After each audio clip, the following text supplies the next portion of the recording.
Hello. I'll never forget the day my life shifted course so drastically. It was early in the year, and I was on a business trip when I received a phone call from my mother, her voice trembling as she told me that my father had suffered a heart attack. I rushed to the hospital, driving as fast as I could, praying that I'd make it in time. But fate had other plans. By the time I arrived, he was gone. My father and I had always been close. He was the founder of our family's construction business, and he'd been preparing me for years to take over once he retired. His passing hit me like a tidal wave. Not only was I grieving his loss, but I also found myself suddenly thrust into the role of running the business alone. The weight of it all was nearly suffocating. For weeks after the funeral, I was wrapped up in the business, dealing with everything from clients and suppliers to financial decisions that I hadn't been fully prepared to make. I barely had time to process my grief before I was buried in the responsibilities he'd left behind. And every day, as I tried to keep the company running smoothly, I could feel the strain it was putting on my personal life, especially with Rachel, my wife of 6 years. Rachel tried to be supportive at first, but I could see the frustration building in her eyes every time I canceled plans or stayed late at the office. I'd promised her that things would settle down, that this overwhelming phase would pass, but I knew my words felt hollow. We'd both dreamed of this life, of building a stable future together, but I could see that she felt like she was losing me to the business I was fighting so hard to keep alive. Every night, I'd come home exhausted, barely able to muster the energy for a conversation. Rachel's patience wore thin, and although I tried to reassure her, it was clear that our marriage was on shaky ground. I thought it was just a rough patch that we'd eventually work through. After all, we'd been through ups and downs before. But deep down, I feared that the weight of my new responsibilities would push her further away. In the quiet moments, I'd think about my father, wondering what he'd say if he saw me struggling like this.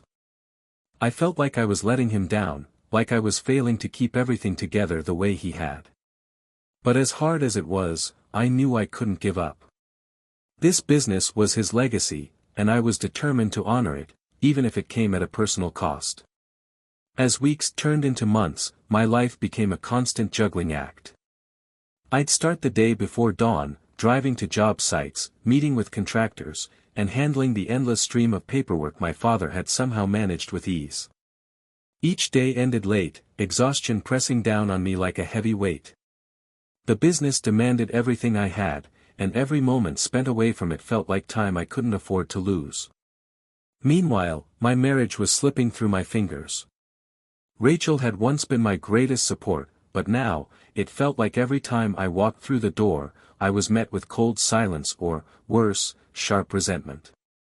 I tried to make up for lost time, planning quiet dinners or weekends with her and our daughter, Emma. But every time I canceled because of some last-minute work crisis, I could feel Rachel's patience wane even more. She grew distant in small, noticeable ways. She stopped asking me about my day, stopped caring about the business that had once been a family dream. I'd find her scrolling on her phone at night, barely acknowledging my presence. If I tried to talk to her, she'd nod absently, her responses short and disengaged. Our connection, the partnership that had once been a pillar of strength, felt like it was eroding with each passing day. I'd ask her what was wrong, if there was something we needed to talk about. Each time, she'd shrug, dismissing me with a non-committal, "I'm just tired." But there was something more to it, a hardness in her eyes that hadn't been there before. I tried to push the worry aside, telling myself that it was just a rough patch we'd eventually work through. She had to understand that this was temporary, that I was working to secure our future, that once the business was stable, things would go back to normal. But part of me couldn't shake the feeling that something was slipping out of reach, something I couldn't fix with a simple apology or promise to do better. I wanted to believe that Rachel was still in this with me, that we'd make it through. But as the days wore on, I could see a wall growing between us, one that was only getting taller with each moment of silence, each missed connection. I told myself to hold on, to focus on stabilizing the business. But deep down, the gnawing fear was there: what if by the time I managed to secure the business, I'd already lost her?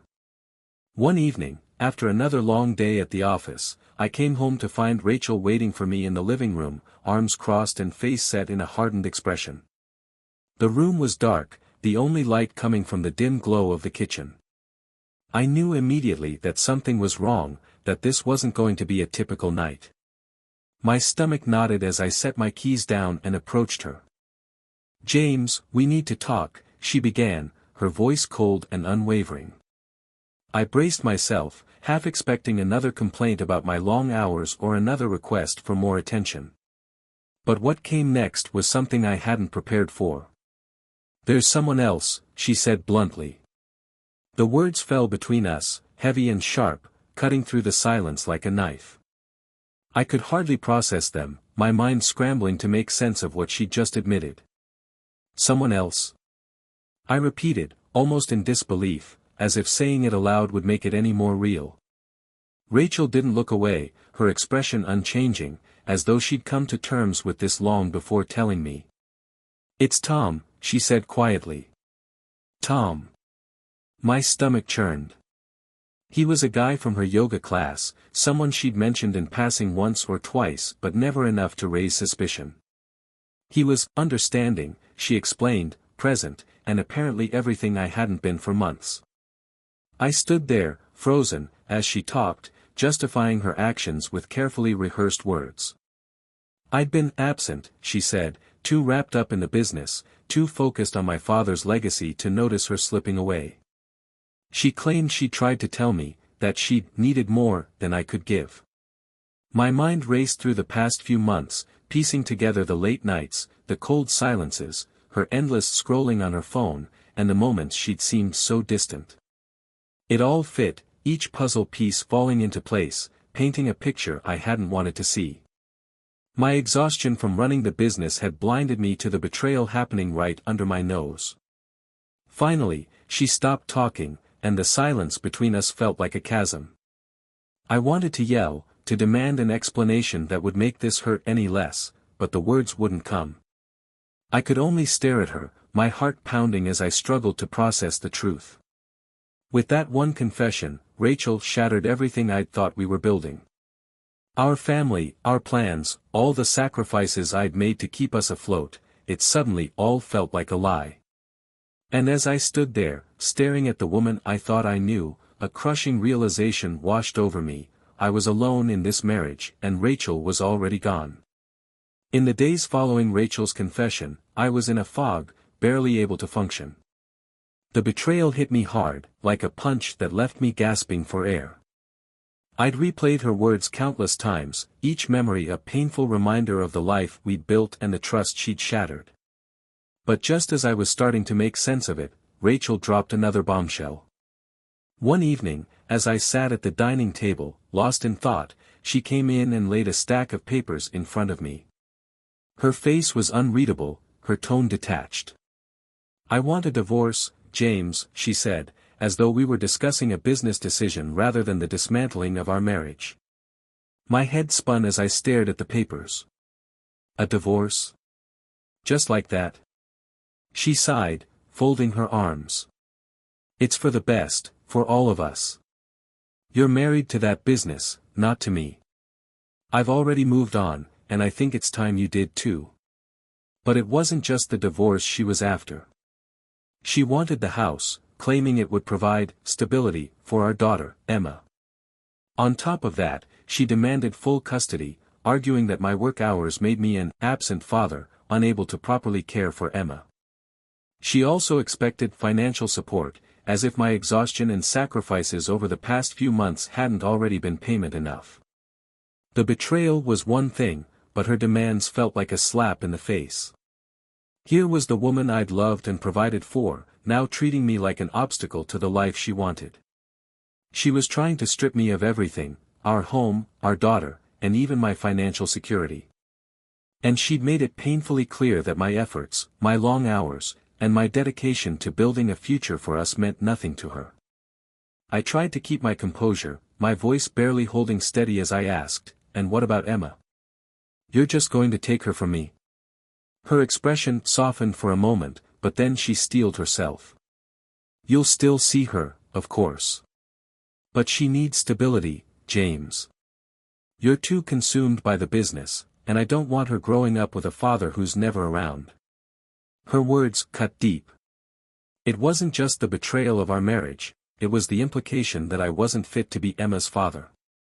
I felt anger bubbling up inside me, mixed with a raw ache I couldn't ignore. I'd done everything for them, sacrificed nights, weekends, my own well-being, to provide a good life, and now she was dismissing it all as if it were worthless. As she turned and left the room, the papers still sitting on the table, I realized that this wasn't just a divorce. Rachel was severing every tie we'd shared, taking not only our marriage but our family and our future.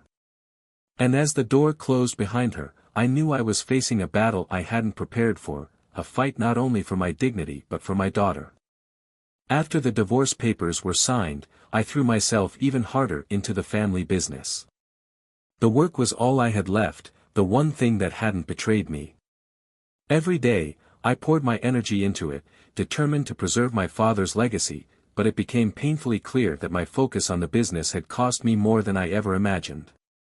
Rachel's demands during the divorce had been ruthless. Not only had she taken the house, but she'd also won primary custody of Emma. Now, I only saw my daughter on scheduled weekends, the time between our visits stretching like an unbearable ache. On the rare days when I did have Emma, I'd try to make the most of every moment, taking her to parks, helping her with homework, and just soaking up the time together. But I could see that the separation was taking a toll on her. She'd sometimes pull away, quiet and reserved, as if she didn't quite know where she fit in anymore. It hurt, knowing that the upheaval Rachel had caused was affecting Emma most of all. One evening, as I picked her up from Rachel's house, Emma seemed especially withdrawn. She barely looked at me, her little hand limp in mine. I tried to ask her about her day, about school, but her answers were short, mumbled. It wasn't until we got home that she finally opened up. "Mom says you don't have time for me," she whispered, her voice trembling. "She says you're too busy with work." The words hit me like a punch to the gut. I could see Rachel's influence in Emma's eyes, the way she looked at me with a mixture of confusion and hurt. Rachel had planted seeds of doubt, and now I was watching them take root in my own daughter. I knelt down, holding Emma's hands in mine, struggling to find the right words.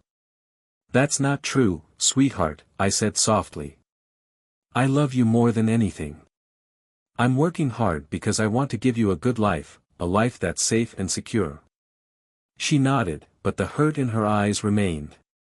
It was clear that no matter what I said, the situation was far too complicated for her young mind to understand fully. All I could do was show her, in the precious time we had together, that she was my priority. As I tucked her into bed that night, I knew that I had to keep fighting, not just for myself, but for Emma. Rachel might have taken almost everything, but she hadn't taken my love for my daughter. I vowed to keep being there for her, even if it meant navigating a difficult path. But one thing was certain, I wouldn't let Rachel's words be the last thing my daughter remembered about her father.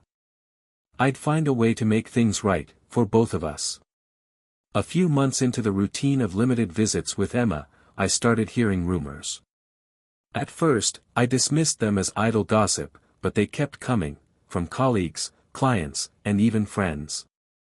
People told me that Tom, the man Rachel had left me for, had been openly mocking me around town, making jokes about how I'd worked myself to death, while he took over my life. He was portraying himself as the winner, reveling in his conquest as if he'd somehow bested me in some twisted game. The idea of Tom profiting from my hard work, boasting about how he'd stepped into my life, my family, made my blood boil.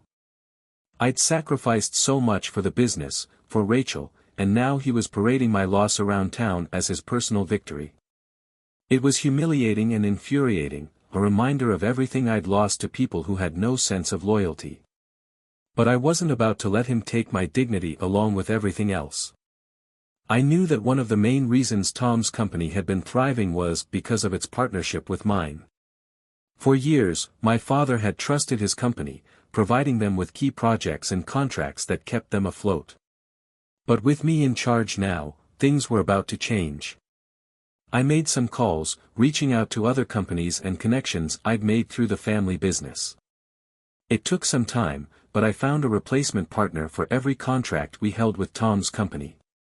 Bit by bit, I began severing ties, cutting off every source of work he'd come to rely on from us. The process was slow and methodical, but I was thorough. I wanted him to feel the loss gradually, to realize just how much he depended on our partnership. It wasn't about financial ruin, Tom could find work elsewhere.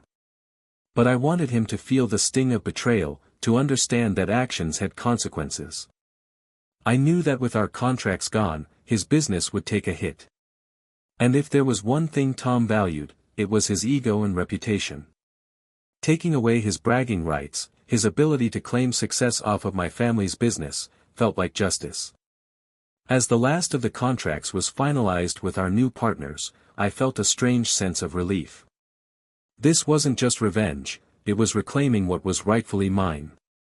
I'd lost so much, but I'd found a way to protect my father's legacy from people who didn't deserve it. And as word spread of Tom's struggles to find new work, I realized that, finally, I was turning the page on this painful chapter. It wouldn't bring back what I'd lost, but it was a start. And for the first time since my father's death, I felt like I had the strength to move forward on my own terms. As the weeks passed, the effects of my decisions became clear. Without our contracts, Tom's business was struggling. He was having trouble finding new clients, and several of his key projects stalled. Word quickly spread through town, and his company's reputation took a nosedive. The smug, arrogant man who had once publicly belittled me was now facing a reality where he wasn't as powerful or respected as he'd thought. And then, something unexpected happened. Tom disappeared. I heard through mutual acquaintances that he'd quietly left town, leaving Rachel behind. She was alone, stuck in the home she'd fought so hard to keep, with mounting bills and a daughter to care for. For all his talk of being the better man, Tom had cut and run when things got hard, abandoning the very life he'd claimed he'd wanted with Rachel. Rachel, now faced with the consequences of their choices, reached out to me. Her messages were tentative, apologetic even, as if she were trying to bridge the chasm she'd created. She didn't outright ask for help, but her tone was desperate, hinting at the struggles she was facing without Tom's support. She talked about Emma, about how hard things had become and how she wanted to work something out for her sake. The irony wasn't lost on me. Here was the woman who had taken everything, my marriage, my home, my daughter, now asking for sympathy and understanding because she was left high and dry by the very man she'd chosen over me. For a moment, I considered turning my back, letting her face the consequences alone. After all, she'd been quick to leave me when I was at my lowest. But as much as I wanted to feel satisfaction, I couldn't ignore the impact all of this was having on Emma. She was the innocent one in all of this, caught between two lives torn apart by betrayal and ambition. I agreed to increase my time with her, taking on more responsibility so Emma wouldn't have to bear the burden of her mother's choices. Rachel's fall from grace wasn't as satisfying as I'd imagined it would be. Instead, it felt like closure. I didn't need to prove anything to her or to Tom. I had taken back control of my life, my business, and my relationship with my daughter. And in doing so, I'd found a sense of peace, one that no betrayal could take away. With Tom out of the picture and Rachel struggling to hold things together, my life finally felt stable again. I devoted myself to the business, honoring my father's legacy with a new sense of pride and determination. But my true focus became my daughter, Emma.